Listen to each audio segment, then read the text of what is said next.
put out as a tribute to the work that she did to get us to this place, to right now history's being made. And it also responds to the president's 2025 in the whole education arena.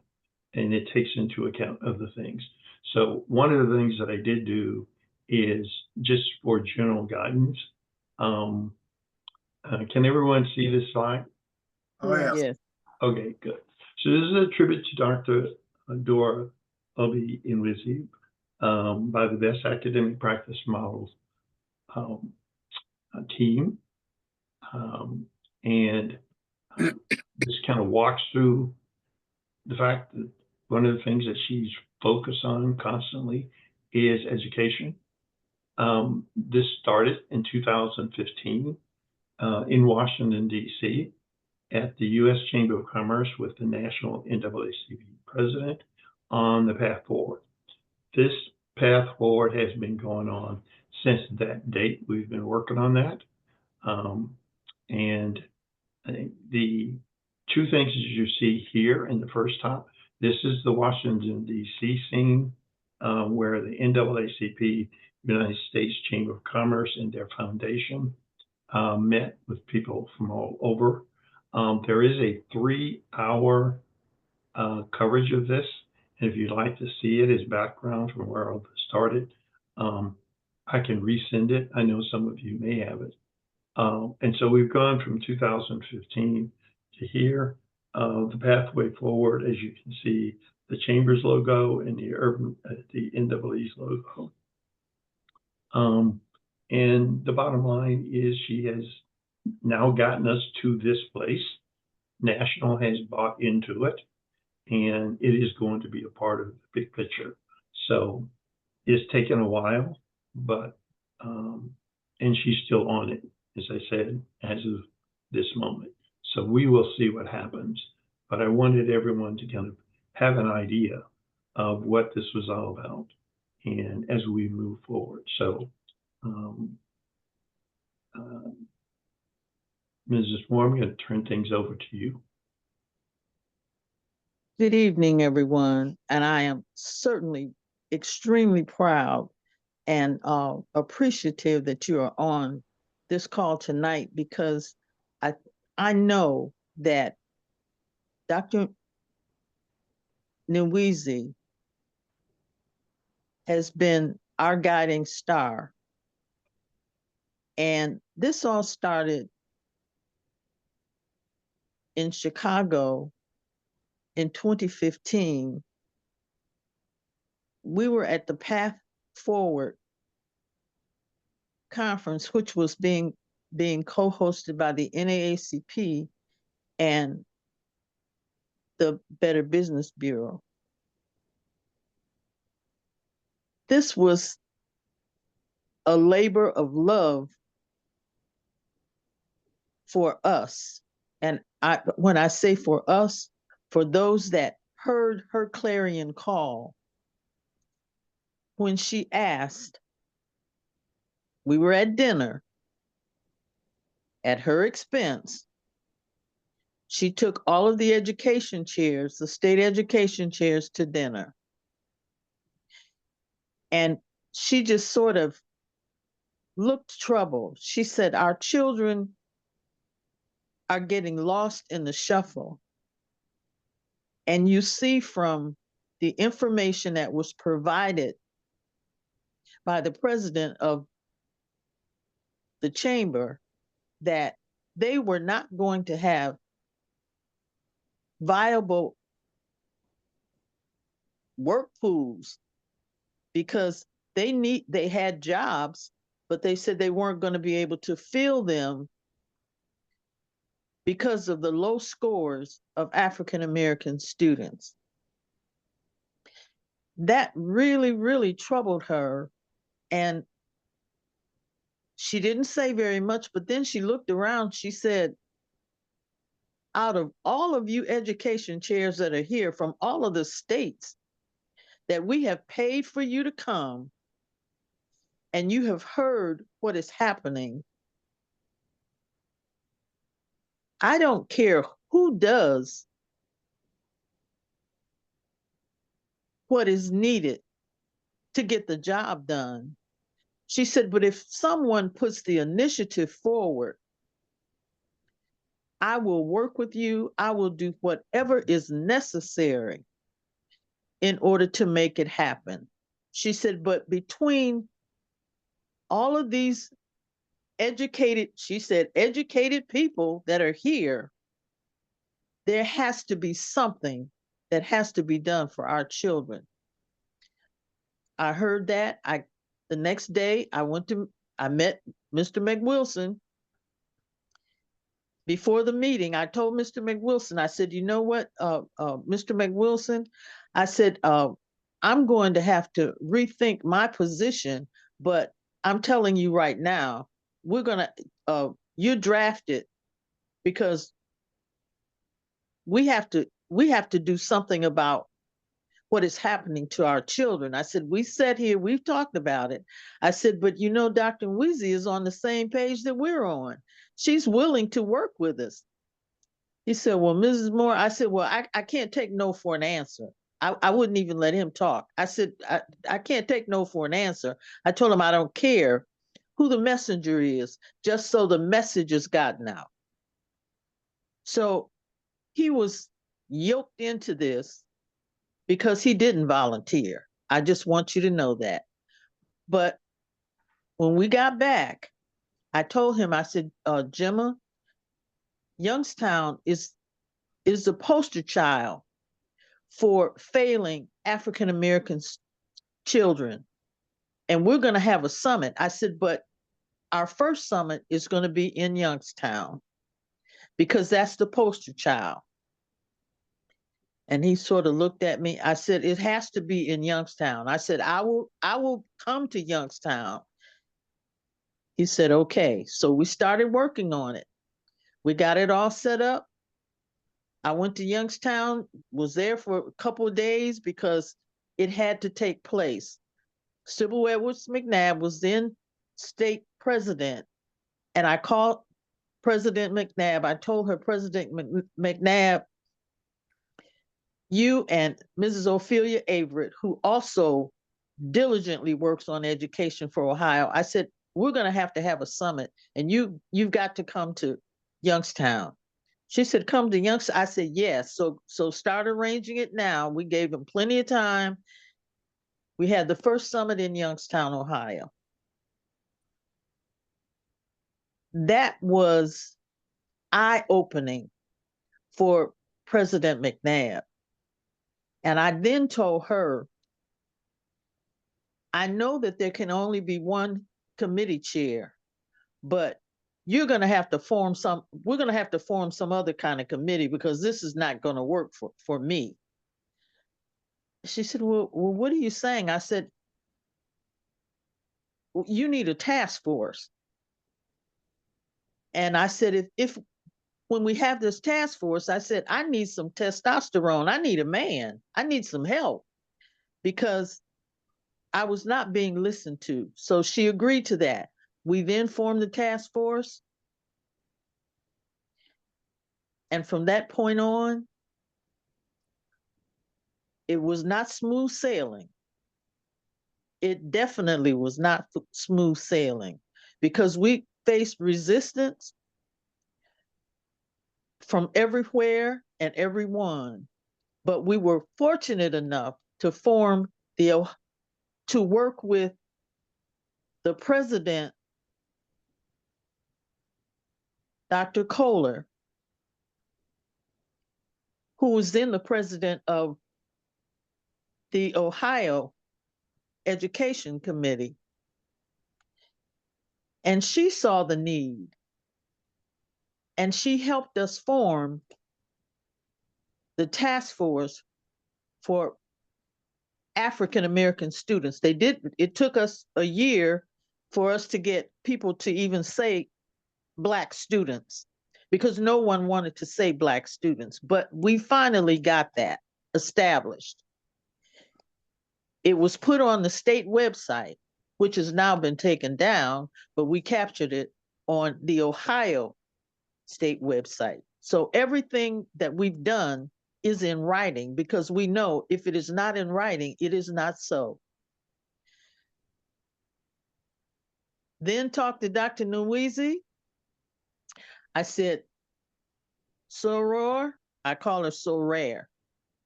So rare, I think we have something. And I think you're going to be pleased. She said, dear, anything you have, if it's going to help Black children, it'll please me, and I will work with you. I will do whatever it is you need. I will move heaven and hell, she said, to make something happen. She has been true to her word. From that day in 2015, when she put out the clarion call, after we called her in 2015 and told her that we were ready to move forward, I would just like to say that we have done something that is historic. And the only obstacles that we're having are from within at this point in time. And I mean from within our organization. We have internal things that we have to get our own house cleaned. When we do that, and we have all of the state conferences and all of the units on the same page, we will have changed the paradigm and the thinking of anyone that says that our children cannot learn, because we know through the empirical data that we have gathered that our children are performing at 50%. And when I say 50%, that's C all the way up through A+. They're performing, and they're doing this on biased standardized tests, because we know that all the tests are biased because we didn't create them. And they're mandated by the state. And there's no state in the United States that I know of that does not have to have testing of students.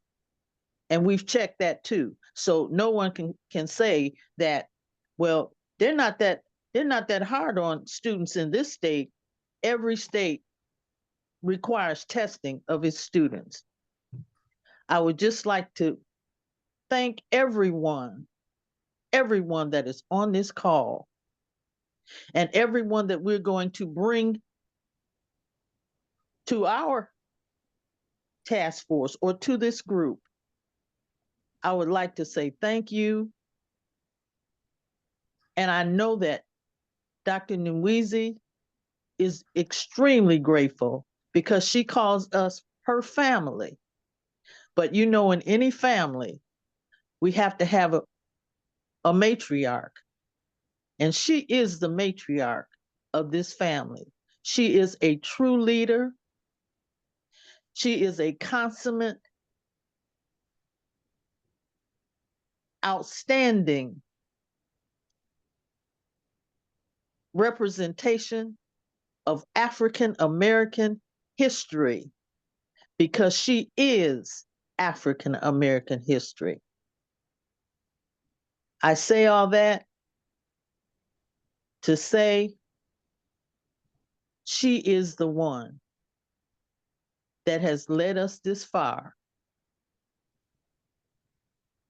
And as Ms. Sidbury says, we're doing God's work for free. As President Brown says, we're doing the work for free that other people get paid to do. So thank you. Thank you in advance. I would now like for our attorney, and I'm saying our attorney, our task force attorney, Phyllis Flowers, to have her say. Attorney Flowers? Are you there? Unmute. Dr. Nweze, Dr. Nweze, Wednesday night, it's Dr. Nweze first. Mrs. Moore, I think President Maxwell is on from. Okay, well, I'm sorry, President Maxwell. I'm gonna go to the presidents first because I don't know what else you have to do. So, Attorney Flowers, you just hold off a minute. Hold off a minute. President Maxwell, are you on? I am on. Just a moment, please. Okay. President Maxwell is from North Carolina, and she's trying to make sure we can see her lovely face. I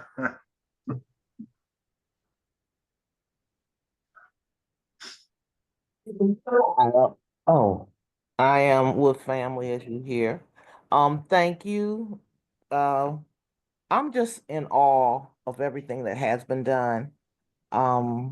I also met a little resistance along the way, and I'm so thankful that Ms. Sidbury, who is the branch education chair for the city I live in, which is called Wilmington, for those of you who all know about 1898. So we come ready to fight for our children or whatever it may be because we have that history from that city that we know nothing happens for us without a struggle. So I'm just in awe of everything that she has done and everyone here that she has shared and I've seen. And I'm just 1000% supportive of whatever you do going forward. And I'm going to yield and stop. And I'm at my child, so that's why my picture's all messed up. All right. President Harris. I think he's not on yet. Mrs. Moore. He hasn't come. He hasn't checked in yet. President Roberts. Okay, well, we're gonna keep moving, and we'll just fit in when we get in. All right, Attorney Flowers. Now you can go.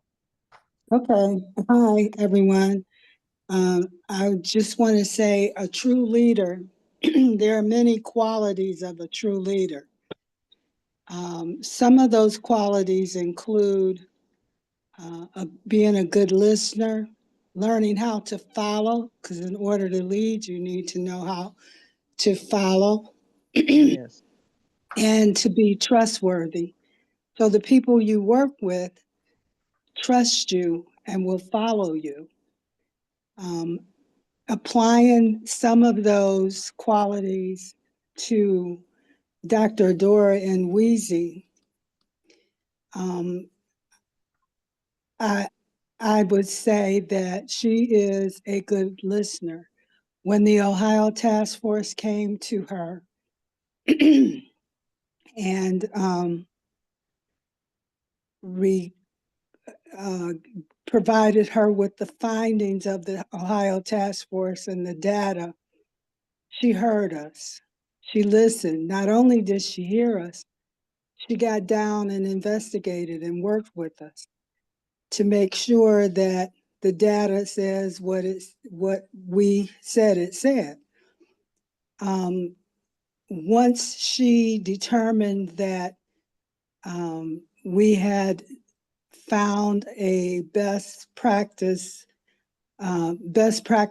for academics for Black students, she began to promote it, not only within her state of Florida, but within the nation, the national board, and throughout the nation, and has worked with many different task forces in the country promoting this campaign. I would say that all of those things qualify her as a great leader. And that is why we honor her and thank her tonight for her fearless leadership. Because as Ms. Moore indicated, it's not always the people on the outside that you have to convince, but it's the people on the inside. and she has remained very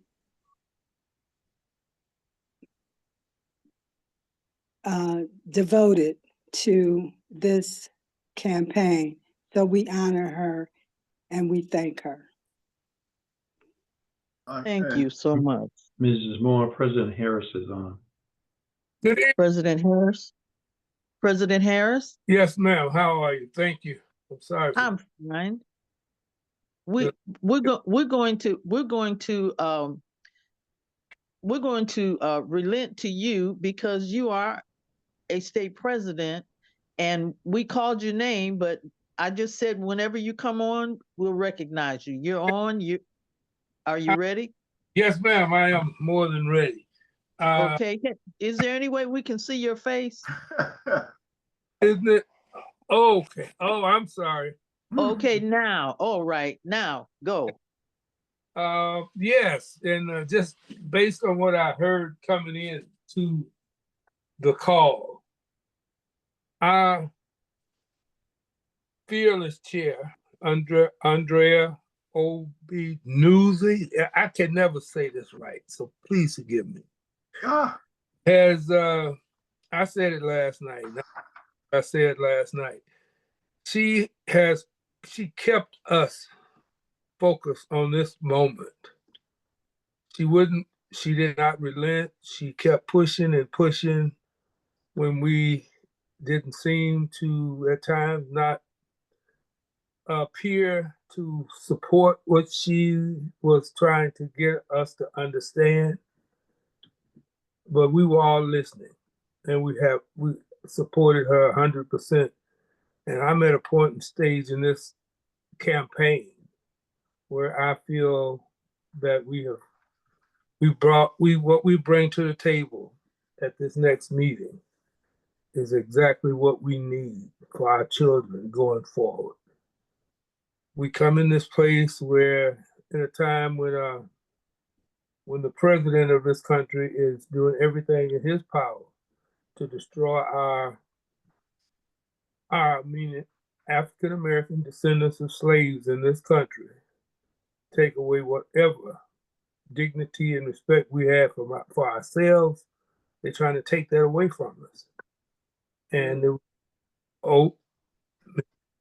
say that name for me, Chair. Nweze. Adora Nweze. She kept pushing us to go forward on this education issue.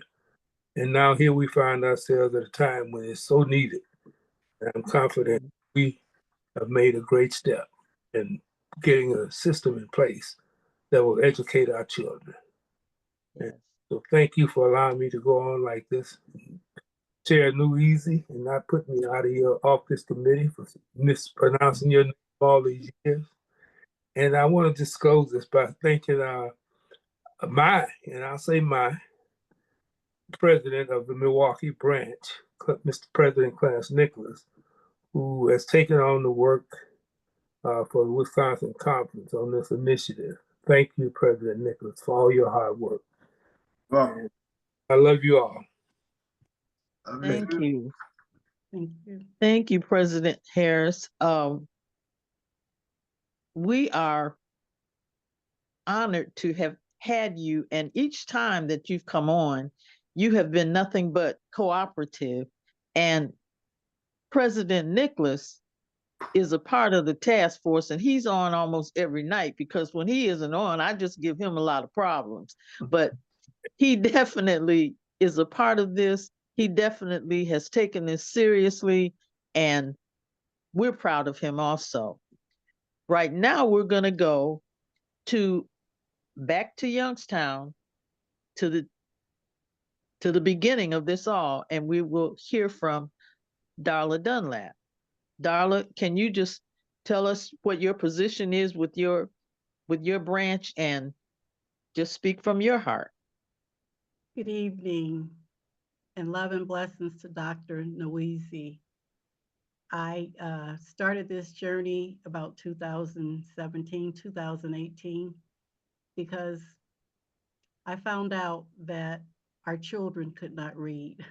could not read at grade level, could not do math, could not do the simple things.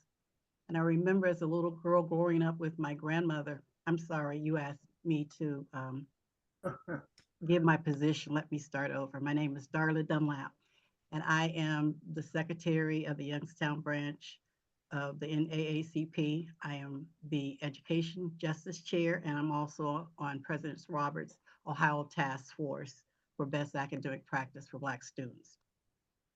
I started this journey, as I said, in 2017 or 18, when I returned home in 2015, and I have always done community service work. I've always been activist with my children in the schools, and started to teach financial literacy and found out that our children could not read, could not write, and met some opposition, was introduced to the NAACP to come and learn, and I'm still learning.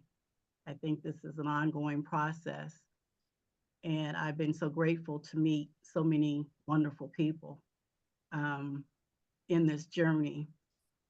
Gemma McWilson, Dr. Mrs. Willianne Moore, our President, State President Tom Roberts. And I can say that when I met Dr. Nweze after so many letdowns of obstacles, because we know it's never going to be easy, I just felt that we had found our leader. We found the person that could help us carry out educating our children, our Black children. So, Dr. Nweze, it's always a pleasure when you're on. It's always a pleasure to know that you consider us family. And I'm going to read a poem, but I don't want you to look at this poem in the sense that it's the ending, it's the beginning. And a lot of you have heard it. And I think that in what I will do once the poem is written, you'll understand that the work that Dr. Nweze does, it's not over with yet, it's to be continued. So Yes. the poem is titled The Dash. Between the date when we arrive and the date we go away, there exists a horizontal line that captures every single day. And because these days we're living seem to vanish in a flash, we need to make the most of that special little dash. We are blessed with opportunities as we tread this ground of earth to build a loving legacy for our own dash will be worth. To focus on what matters, not on things we've owned or bought, and smile every chance we get and love with all we've got. For the duties of our daily life, the jobs, the house, the cash, affects the way we get to live our own little dash. So appreciate the here and now as each moment will unfold, because we're never told beforehand how much time our dash will hold. Don't spend time with worries, bitterness, and fear. The future says may be uncertain, but right now, your dash is here. If you need to make some changes, let this be the day you start to make a difference with your life. Show the love that's in your heart. For how you spend this day will someday be defined by everything that is remembered in the dash you leave behind. So when researching and finding more about Dr. Nweze, who I saw elegance, grace, and so much wisdom and knowledge, I'm just going to start by saying one word. And I said I had 2 minutes, 2.5 minutes, and I won't be able to put all of the things that I've listed in those 2 minutes because I have 5 pages and they're just words. Dr. Adora Obi Nweze. Darla, we can't hear you. You're out of your microphone. Okay. Dr. Adora Obi Nweze. You still got to move back into your microphone. My microphone is up. Okay, we can hear you now. Just don't You can move hear out me? of that position. Okay. Dr. Adora Obi Nweze, Family Legacy, teacher, No, professor, sit back, darling. books, degrees, professor, education, special education, leadership, guidance counselor, Black, college, marriage, Negro, Florida, North Carolina, Washington, D.C. Promotion. We still can't hear you. I haven't The, moved. the Yeah. only, but yes, you have. When you turn your face away from your camera, we can't hear you. Hey, let me go to this side then. I'm sorry. There you are. Okay, There you good. Is that go. We better? can hear you. Yes. Yeah. Okay. Promotion, Homestead, Florida, Title I, #2 person, alternative education, teen parent programs, juvenile justice, NAACP 1979, worked 11 years, promoted to Florida State Conference, National Board of Directors, Haitians, working with Haitians dying trying to get to Florida, help in burial deaths, no Haitian blood for transfusion, 1980, McDuffie riots due to law enforcement killing a Black man on a motorcycle. Mandela refused entry to Miami. H.T. Smith, Maryland Holyfield, Black lawyers. Boycott, hurricane destroyed the South, make a difference, reconstruction efforts, children, extra help, raise money, begging, walking, talking to people to fill the list, begging money from all over the country, NAC peers, future, understand environmental justice, underwater. States will be underwater, know it's real, research, isolation, invisible people, non-interaction with people will not give us community, understand self, no survival in isolation, fighter, work together, fight to death, New Harvest Missionary Baptist Church, AKA Sorority Inc., matron of Adora chapter number 99, Order of Eastern Stars. NAACP Diamond Life President of Florida State Conference, NAACP National Board of Directors, Special Contributor Fund, Board of Trustees, National Board of Committee Chair. And it goes on and on and on. But the one thing that I can say that in knowing Dr. Nweze over this last journey of taking our education fight to our national NAACP education chair, as chair, Dr. Nweze has been an inspiration, a role model for future community leaders. She is a challenger, a motivator, an orator, proactively seeks to eradicate voter apathy, misinformation. She addresses education, healthcare, unemployment, criminal justice, juvenile justice, housing, that negatively impacts Black community. Dr. Nweze, she is mother, she is sister, she is You're grandmother. moving. Don't move out of the middle. She is more than what I can say in just those things that I listed. And I am so appreciative to be able to have known her and to have worked with her. Thank you, Dr.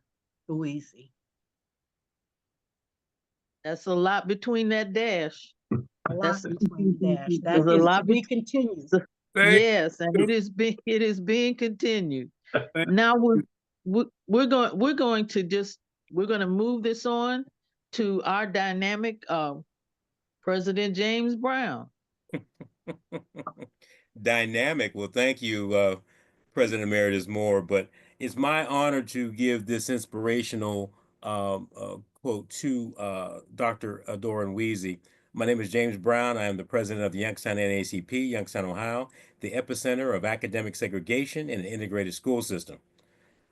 Dr. Nweze, as you prepare to present putting our students first to the national board, remember this is more than a proposal. This is a sacred charge. In the spirit of Ma'at, the ancient Kemetic principle of truth, balance, justice, righteousness, you stand today as a vessel for divine purpose. Our ancestors understood that education was not just the transfer of information, but the awakening of the soul. And you, Dr. Nweze, are not simply presenting data, you are invoking a vision that honors the divinity in our children. Dr. Asa Hilliard reminded us, I have never encountered any children in any group who are not geniuses. There is no secret to teaching Black children. The real question is, do we have the will? Yes. Today, you are the embodiment of that will. You carry a blueprint that dares to center the humanity, the brilliance, and the future of our children, not in theory, but in transformative practice. In Kemet, the word Seba, or Seba, meant both teacher and star. That's not a coincidence. You are a guiding light, not just for the students, but for this organization. You are reminding the board of directors that who you are and what we must become again. As you speak, know that you are not alone. We are with you. The spirit of Hilliard, the spirit of Imhotep, and of countless educators and warriors who came before you are with you also. They whisper to you, awaken the people, restore the light. Awaken the people, restore the light. So speak with boldness, speak with clarity, speak knowing that putting our students first is not an option. It is a return to our cultural imperative. As Dr. Hilliard taught, we must reclaim our culture, our memory, and our responsibility. You are doing all three of these in one moment. Walk into that room knowing that your voice carries the weight of generations and the hope of those yet unborn. Yes. Dr. Nweze, remember, you are not asking for permission. You are illuminating a path forward. Ashe, Hotep, and go forth in power. Wonderful, wonderful, President Brown. As I said, my articulate President James Brown has spoken. And now we will go to Brother Lewis Muhammad. We're still in Youngstown, but when Brother Muhammad speaks, everybody listens. Brother Muhammad. Peace and blessings. My name is Lewis Muhammad. I am the first vice president of the NAACP in Youngstown, Ohio, working under the brotherhood with James Brown and Darla and Pam.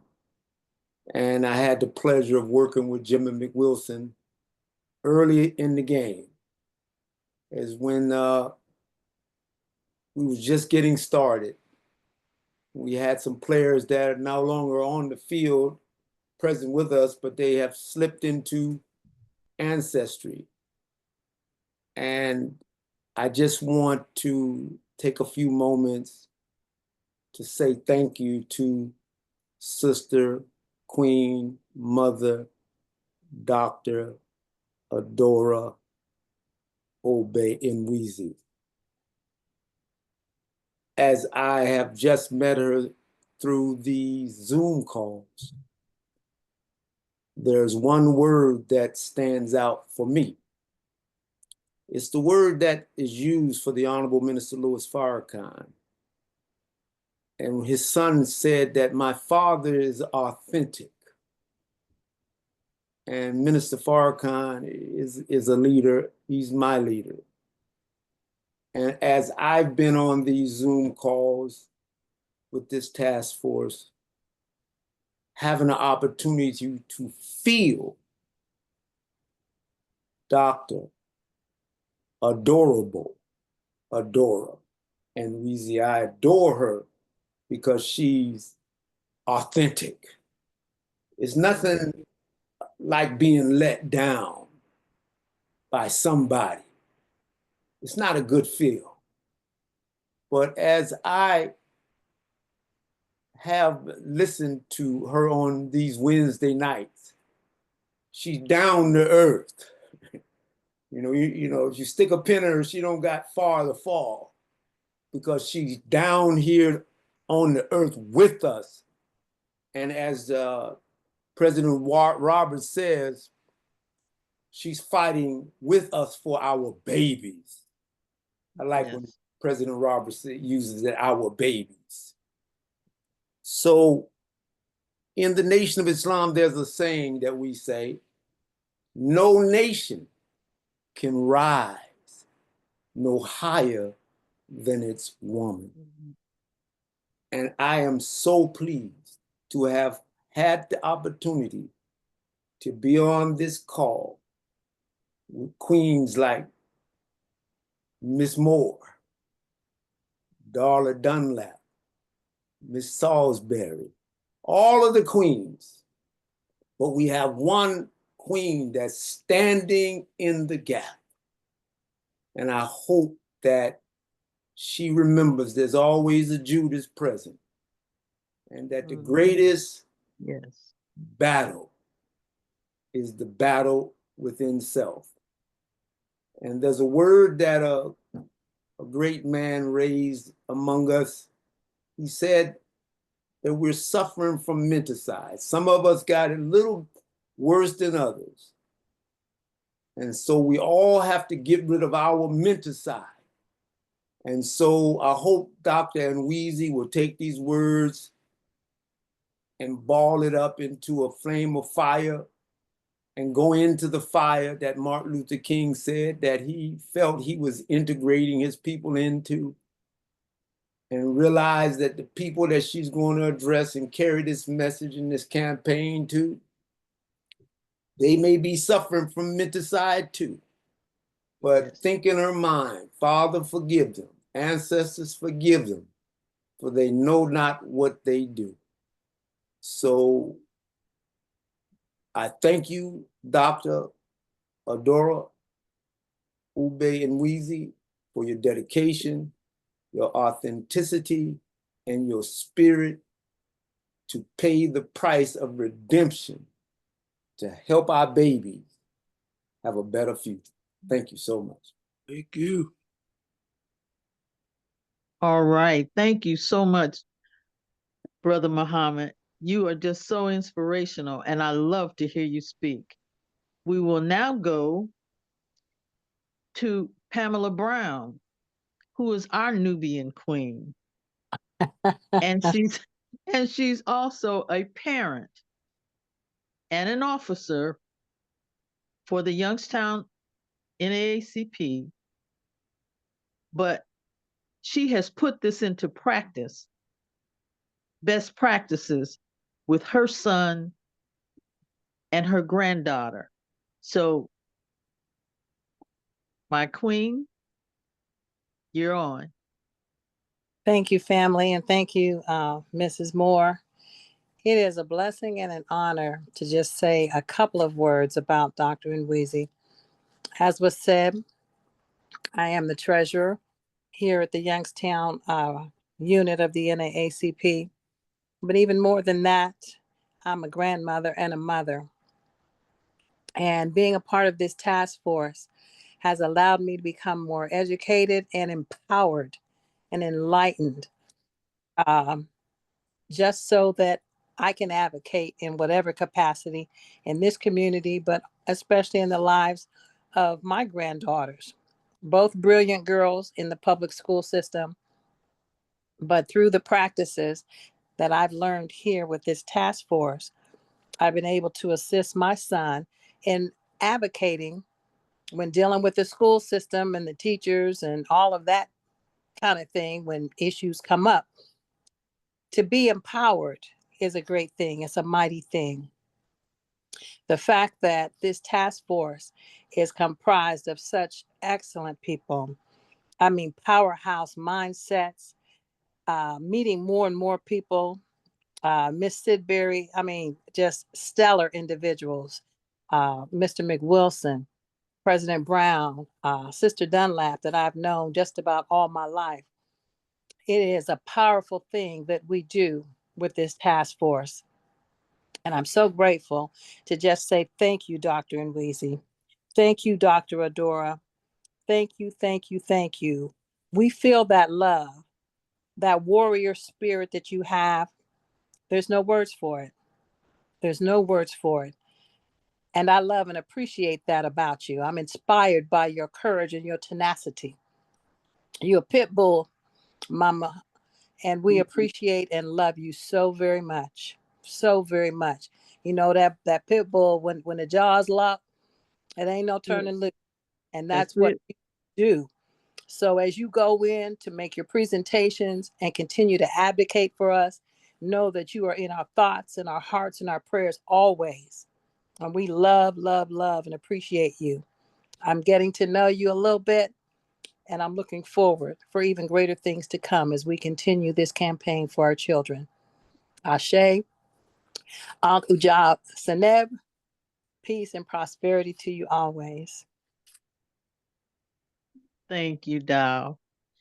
Now we have another mother, but we have a young lady out of North Carolina by the name of Miss Kamika Sidbury, who is extremely talented in her own right. She has taken data control to the next power. We know that we are in good hands with this young lady. So, Miss Sidbury, we would now like for you to shine your light. On, Miss Sidbury, I'm right here. Can you hear me? I can hear you. Yes. I just want to say, Dr. Nweze, you have done something that no one within the United States has ever done. You have collectively got a group of individuals together across the nation to talk about the best academic practices for Black students through an organization like the like the NAACP. And so you are a Fayetteville Bronco, Fayetteville State University Bronco, and Broncos are unbroken. So wherever you go, nobody can break your spirit or do anything to harm you because you have the spirit of a Fayetteville State University Bronco. When you enter with grace. You illuminate any space that you go in. As we celebrate the 100th anniversary of Malcolm X coming up this week, we have to remember Malcolm X was Malcolm Little. He entered that prison and he was also in prison in his mind. But as he took that dictionary and he wrote and he studied words, he educated himself to become Malcolm X, and then he became a dangerous weapon. Nobody wants to educate us, but you've taken on this mantle and you know that it's going to be some setbacks, but you're still committed to the education of Black children. And so when we come, we're no longer the chickens that everyone wants us to be. We are the eagles and we're going to always soar. But this is under your leadership. No one else can ever lead us like you've done. And so as you continue this fight, just know that we are with you. We are committed to this process. We are committed to students, not only in our local branches, but across this nation. This work continues and we are there with you every step of the way. And I just thank everybody, but I truly, truly, truly want to say I appreciate and I thank you, Dr. Adora Nweze. Thank you so much. Thank you, dear, for your words of encouragement to our leader. And now we're going to go to our adopted member of this task force, who is on almost every night with us. Now I think he gets on because he's afraid not to be on because he doesn't know what he'll miss.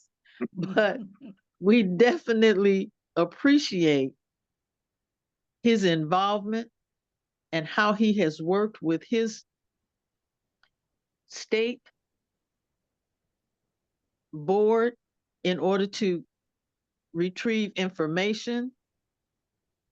And he is continually working at all times. And that's President Nicholos. President Nicholos, it's your time to shine. Good evening, everyone. Good evening. and I'm president of the Milwaukee branch NAACP. December 10th, 2015 was the first time I saw and heard Dr. Adora Nweze, and it was at the conference at the National Chamber of Commerce in Washington, D.C., as I said.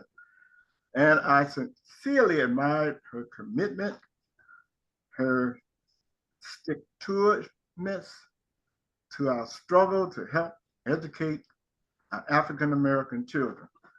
It was interesting because 2015, December 10th, was a birthday gift for me, from my wife.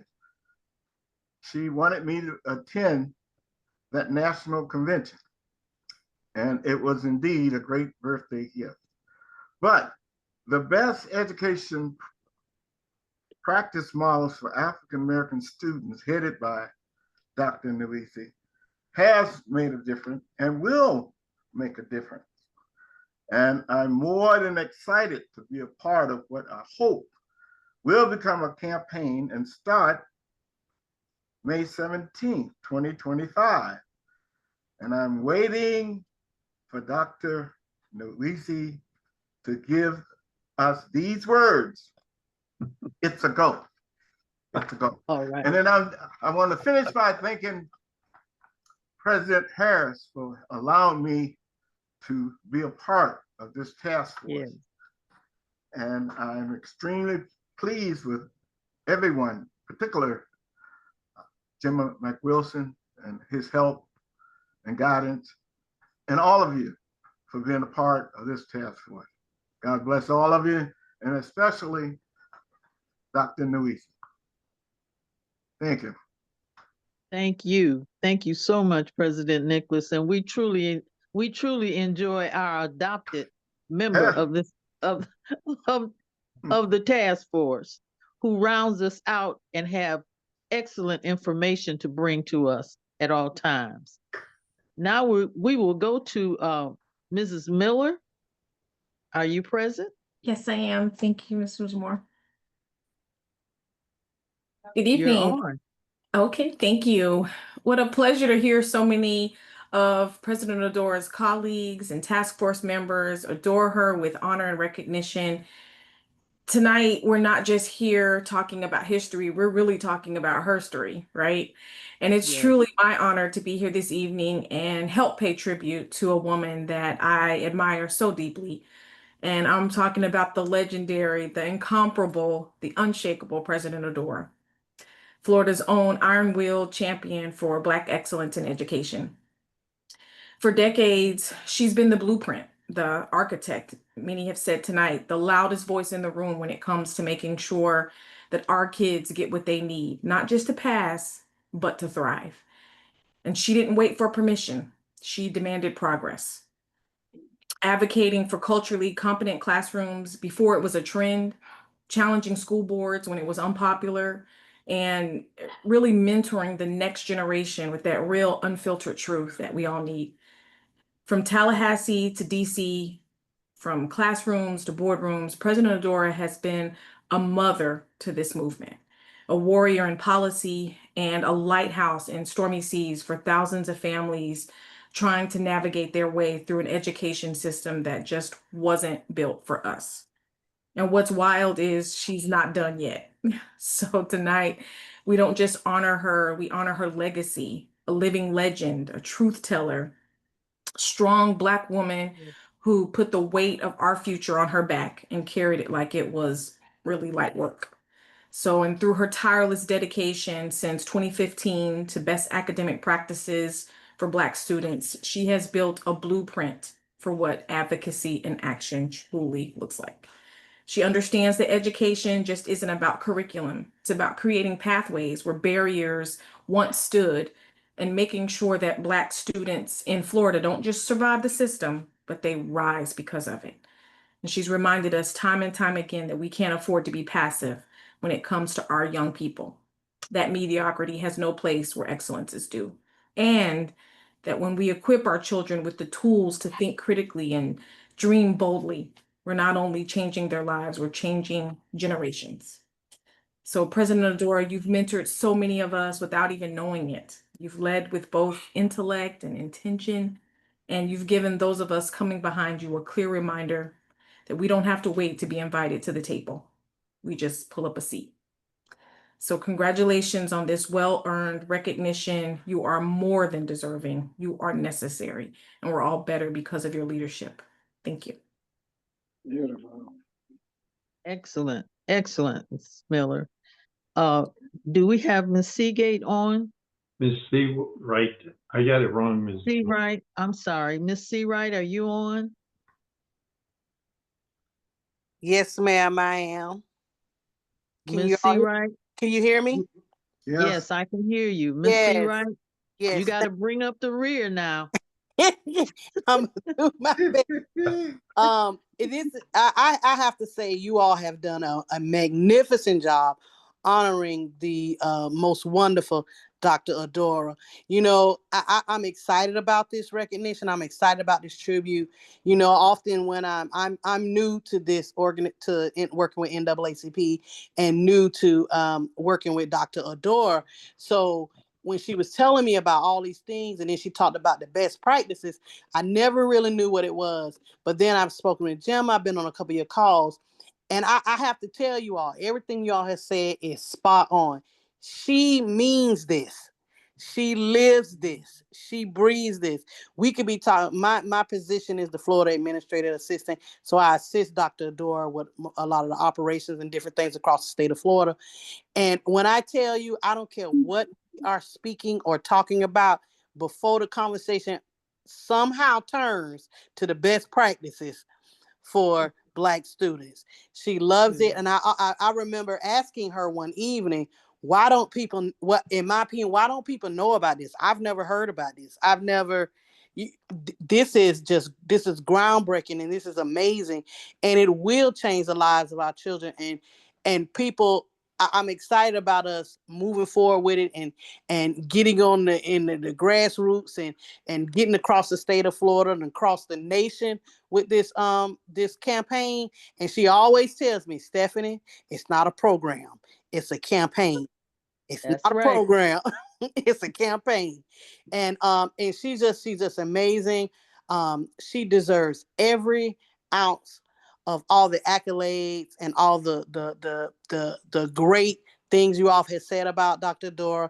I love her. I've only known her intimately for 7 months, you know, but she's my president. She's my friend. She's my sorority sister. She is a mentor, and I'm excited about seeing all of the things she will continue to do as we move forward with this best practices campaign. Thank you, Soror. I'm so glad that you said that.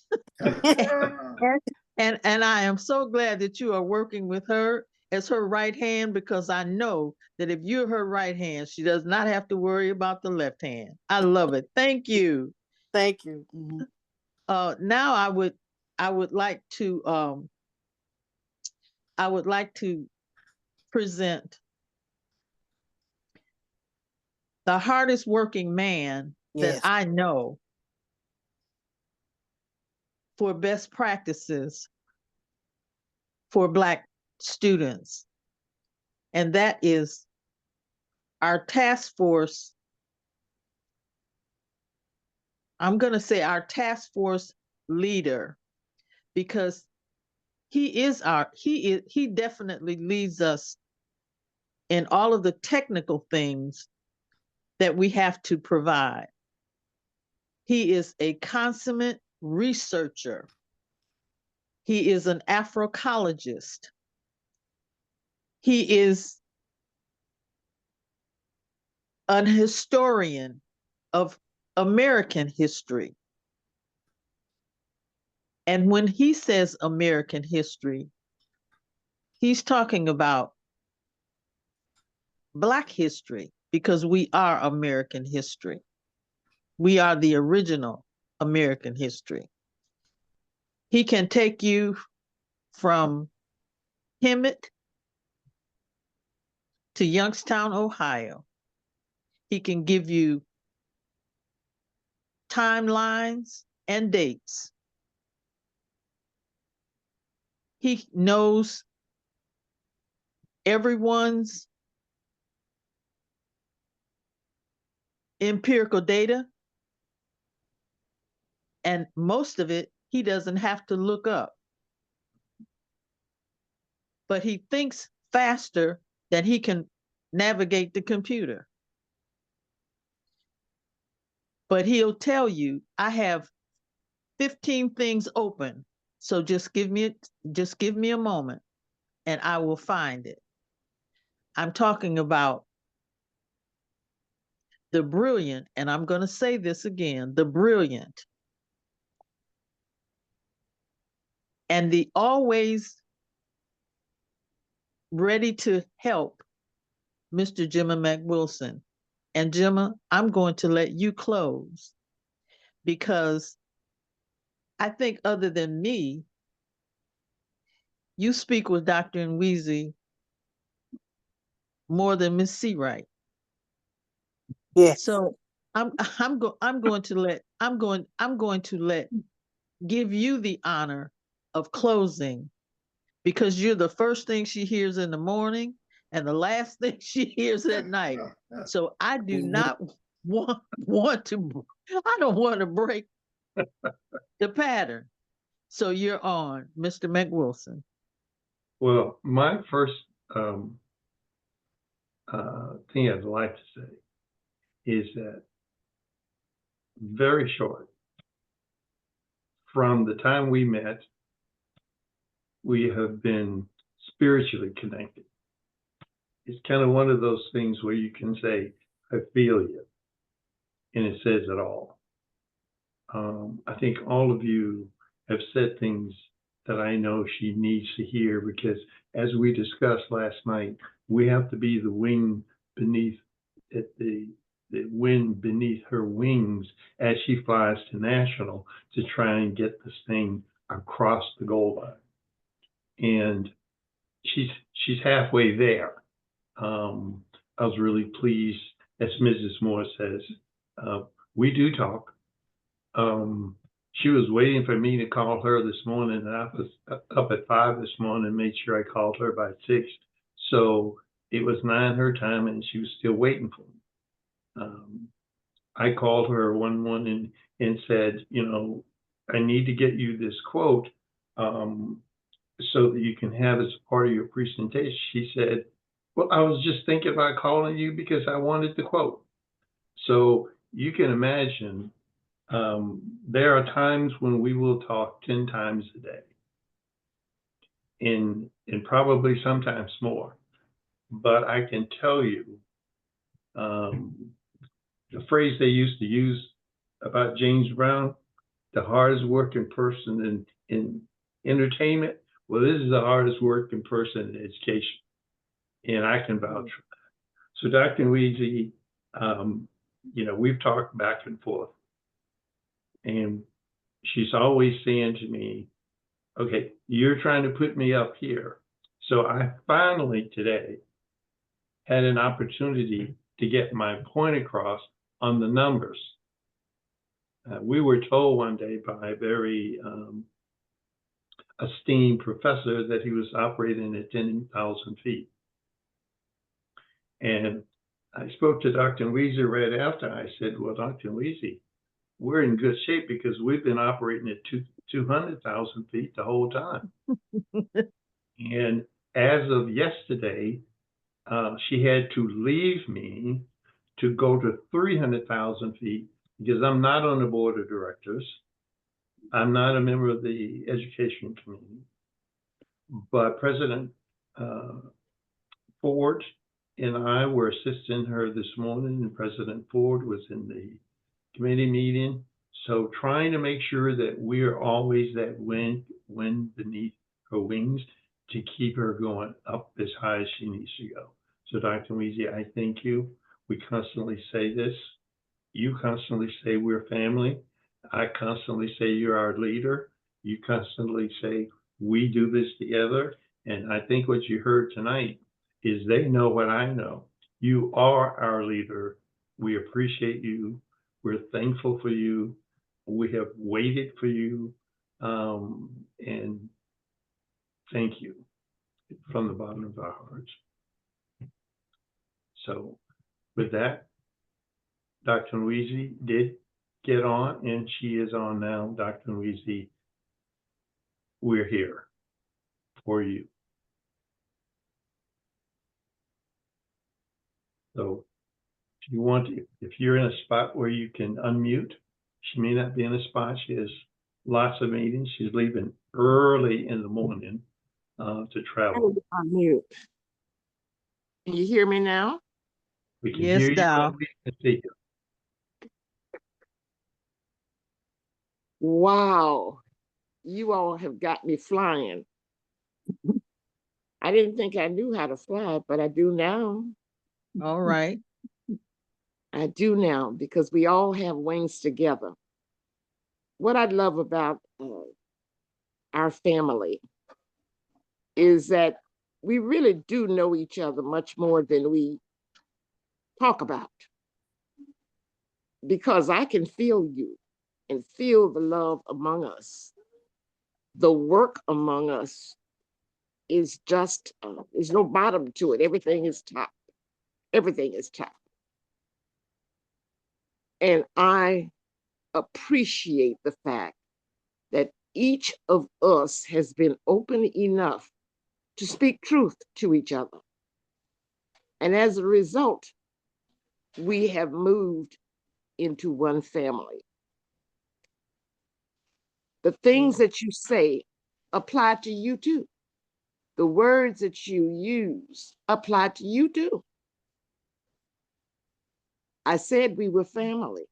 I know we're family because we are one in our mission. Yes. When you find a group like that, it's not a group that you can ever leave because we are one.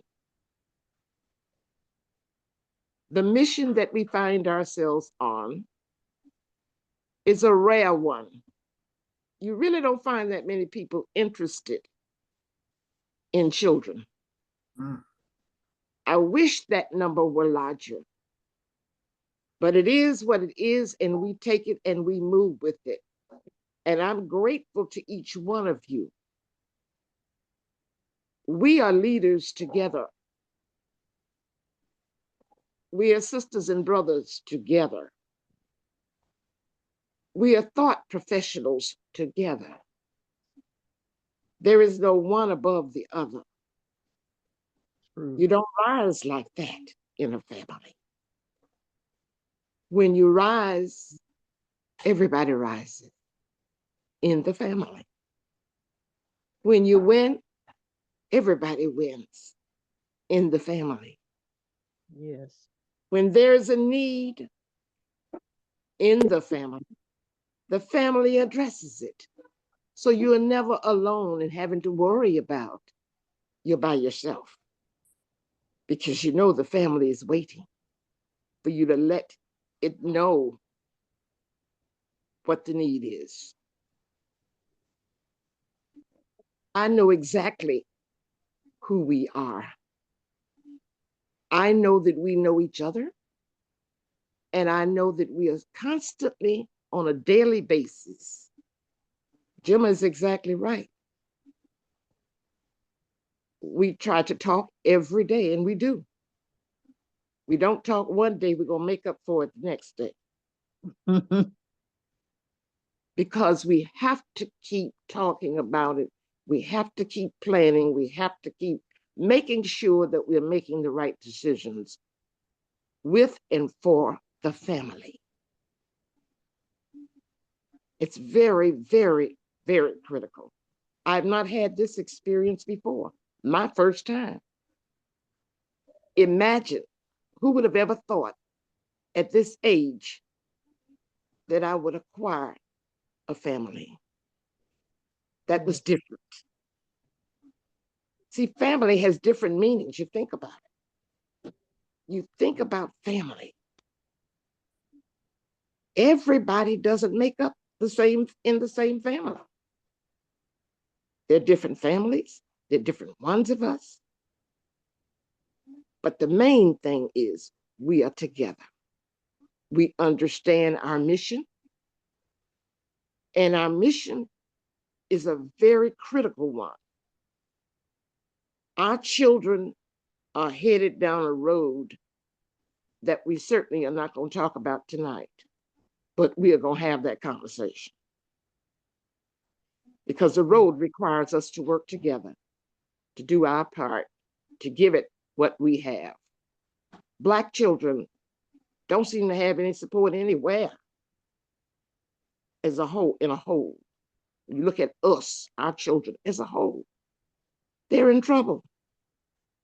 But I'm so proud that my family, which I'm talking about you, my family, with this mission that we have, my family, with this understanding that we have, we're going to help and are helping many children who never knew that they would receive help. So the thanks that I have for each of you, the appreciation that I have for each of you, the love that I have for each of you, I know we're blood. I know exactly who we are. And as each of us studies on our own, hopefully one day, Gemma will pull us together and we will begin to talk about who we really are and what makes us do what we do. Tonight is a very important night in our work. We are going to be going before the board of directors to present our plan. We pray that they will do what is in the best interests of our children. But most of all, we pray that they will understand the importance of this work and free us by voting for it to be continued and expanded. So I'm asking for your special prayers as we move into the next couple of days. One, we will be speaking before a group that is considered to be the advocacy and, more importantly, of our community. We shorten it with that. There's much longer terminology. But this is the last spot, last group you go to before you get to go before the board of directors. And with this particular group, they ask a lot of intricate questions about finances. What is it going to cost? Who's going to pay for it? You know, and all of the integral things that makes programs successful, helps to make programs successful. So we will go before them on Friday. And then on Saturday, the National Board will meet, discuss, and then vote. I wish we were the only ones on the program, but it's going to be a lot. I've heard that so many letters have come in, hundreds of letters have come in, people crying and begging about help with their children for education. So you can expect that as we go through Saturday, that we will be successful. We know that, I feel that, I know that, and we are going to prepare right up until the last moment and then beyond. Thank you for tonight. Thank you for every night. Each one of us understands why we're here, and each one of us understands where we're going as we move together as one.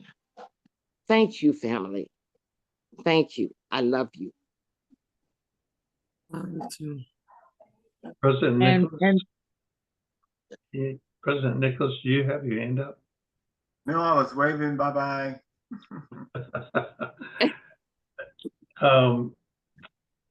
This is part one of what I'm hoping will be a two-parter. This one, Dr. Nweze, was for you. As I said to you when you were saying with all that you had to do, you didn't know whether or not you'd have time to get on because you had so many meetings. You have to leave early tomorrow morning. And I said to you, whether you're on or not, you will be the only subject. So you've been the only subject for tonight. And hopefully in part two, next Wednesday, you will be reporting to all of us what took place on Friday and Saturday. So we're going to be waiting not only with bated breath, but as much wind as we can get under your wings and as much force as we can conjure up to remove the barriers of those who are suffering from an acute case of acculturated menticide.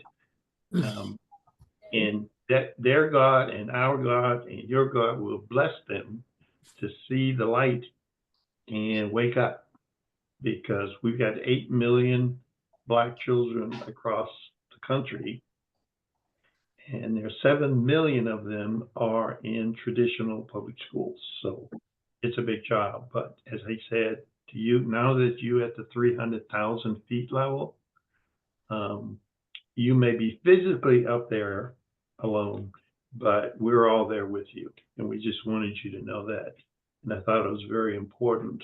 The team has talked about this all the time, but I thought maybe one night when you could hear what we say when you're not on. This is our normal conversation. So thank you for what you're doing. Thank you for what you have done. Thank you for sticking with it since you brought it up in 2015. And thank members of your team who were there then, who are here now, and will be there once this thing is approved. So thank you. Thank you. Okay, her family. This is part one. President Harris, thank you so much. Your voice was important. I thought it was important for she, as a state president, to hear that she has the support of state presidents. President Maxwell was on earlier.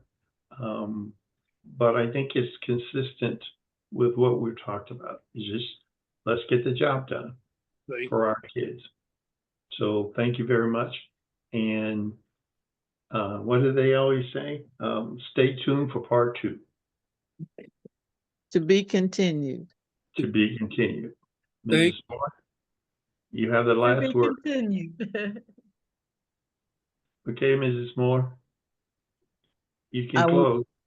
I would just like to say that this has been an honor and a privilege